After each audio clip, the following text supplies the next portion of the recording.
তো গাইস আবারও কিন্তু একটা নতুন ভিডিও নিয়ে চলে এসেছি এবং আজকের এই ভিডিওতে আমরা কথা বলবো বুম্বাদার মুভি বিজয়নগরের হিরে এই মুভিটা টোটাল 2 দিনের গ্রস বক্স অফিস কালেকশনকে নিয়ে। তার সঙ্গে সঙ্গে আমরা কথা বলবো হোক কলর অফ মুভির টোটাল 2 দিনের গ্রস বক্স অফিস কালেকশনকে নিয়ে এবং কথা বলবো বলিউডের super duper most awarded movie border 2 এর টোটাল 2 দিনের ওয়ার্ল্ড ওয়াইড বক্স অফিস কালেকশনকে নিয়ে। তো গাইস ভিডিওটা আপনাদের জন্য একটা ইন্টারেস্টিং হতে চলেছে, তাই ভিডিওটাকে শুরু থেকে শেষ পর্যন্ত কন্টিনিউ করবেন এবং আপনি যদি আমার চ্যানেলে ফার্স্ট টাইম হয়ে থাকেন তো প্লিজ চ্যানেলটাকে সাবস্ক্রাইব করুন, ভিডিওটি শুরু করা যাক। তো গাইস ফার্স্ট আমরা যে মুভিটাকে নিয়ে কথা বলবো সেটা হচ্ছে হোপ কলর অফ মুভিটাকে নিয়ে। তো গাইস হোপ কলর অফ মুভিটা অলরেডি তার 2 দিন কমপ্লিট করে ফেলেছে এবং এই মুভিটা কিন্তু এখনো পর্যন্ত দর্শকের কাছ থেকে ভালো রিভিউ হচ্ছে, ভালো রিয়াকশন আসছে। তাছাড়া বাংলার কিছু মুভি রিভিউয়াররাও কিন্তু মুভিটাকে ভালো রিভিউ দিয়েছে।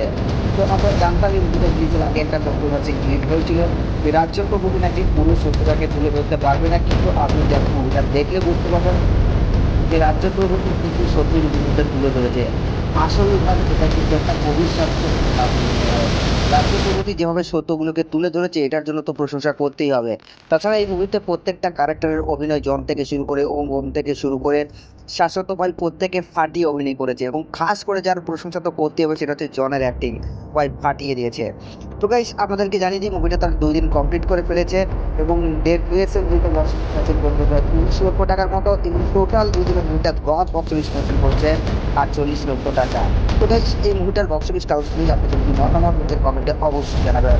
তো গাইস সেকেন্ড আমরা যে মুভিটাকে নিয়ে কথা বলবো সেটা হচ্ছে বর্ডার 2 মুভিটাকে নিয়ে। তো বর্ডার 2 মুভিটাকে কিন্তু দর্শকদের মধ্যে একটা আলাদা জিনিস দেখা যাচ্ছিল, এই মুভিটার টিজার কিন্তু ভাই ট্রোল হয়েছে এবং আপনারা জানেন তবে সব কিছু কিন্তু একটা পুরো জবাব দিয়েছে কিন্তু এই বর্ডার 2 মুভিটা। দর্শক ইয়ার মুভিটাকে রিভিউ দিতে বা ইয়ার রিভিউ দিতে তাতে করে আমার মনে হয় একটা ভালো বলবে, কারণ এটার গল্প অনেক স্ট্রং এবং যেমনটা বর্ডার 1 আমরা দেখেছিলাম ঠিক তেমনভাবেই কিন্তু বর্ডার 2কে ক্রিয়েট করা হয়েছে এবং সত্যি ভাই অসাধারণ।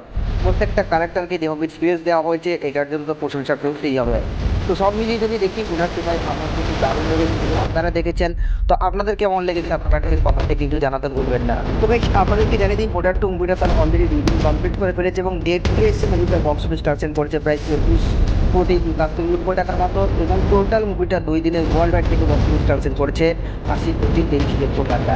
তো এই মুভিটার বক্স অফিস কালেকশনকে আপনাদের মতামত নিজের কমেন্টে অবশ্যই জানাবেন। তো এই 3 নম্বরে আমরা যে মুভিটাকে নিয়ে কথা বলবো সেটা হচ্ছে বুম্বাদার মুভি বিজয়নগরের বিয়ে। তো গাইস এই যে মুভিটা অলরেডি বড়ভাবে চলেছে এবং পাশাপাশি আবারও কামব্যাক করেছে, এই মুভিটার গল্প অনেক স্ট্রং। তাছাড়া এখানে আবার চিরঞ্জিত চক্রবর্তীকে অ্যাড করা হয়েছে এবং এটাকে ঘিরে কিন্তু সবথেকে বেশি ক্রেজ সৃষ্টি করেছে যে অনেকদিন পর 90s-এর যে জুটি একসময় হল কাঁপিয়ে দিত সেই জুটি আবারও কামব্যাক করেছে প্রসেনজিৎ এবং চিরঞ্জিত জুটি। তো এটা নিয়ে তো প্রশংসা হচ্ছে, নানা রকম প্রশ্নও উঠছে, তবে সব মিলিয়ে কিন্তু মুভিটার গল্প স্ট্রং, মুভিটার ইফেক্টও মারাত্মক লেভেলের, মুভিটার কিন্তু ভালো রিভিউ আসছে, ভালো রিয়াকশন আসছে। তো সেখান থেকে আশা করা যাচ্ছে যে মুভিটা একটা লাইফ থেকে ভালো একটা কনসেপ্ট করবে। তাছাড়া এখানে কাকাবাবু যারা অ্যাকশন দেখিয়েছে সেটা হয় আসলে রেকর্ড করার অনেক বড় রেকর্ড করার দেখিয়েছে। তো বেশ আমাদেরকে জানিয়ে দিই বিজয়নগরের হিরে মুভিটা তার অলরেডি দুদিন কমপ্লিট করে ফেলেছে, ডিএস মুভিটা বক্স অফিস কালেকশন করছে 25 লক্ষ টাকার মতো এবং টোটাল 2 দিন মুভিটা বক্স অফিস কালেকশন করেছে 57 লক্ষ টাকা। তো বেশ এই মুভিটা বক্স অফিস কালেকশন নিয়ে আপনাদের কি মতামত নিজের কমেন্টে অবশ্যই জানাবেন এবং এই দুটো মুভির বক্স অফিস আপনাদের কি মতামত সেটাও নিচের কমেন্টে জানাতে ভুলবেন না। আর সাবস্ক্রাইব করে দাও নেক্সট ভিডিওর জন্য।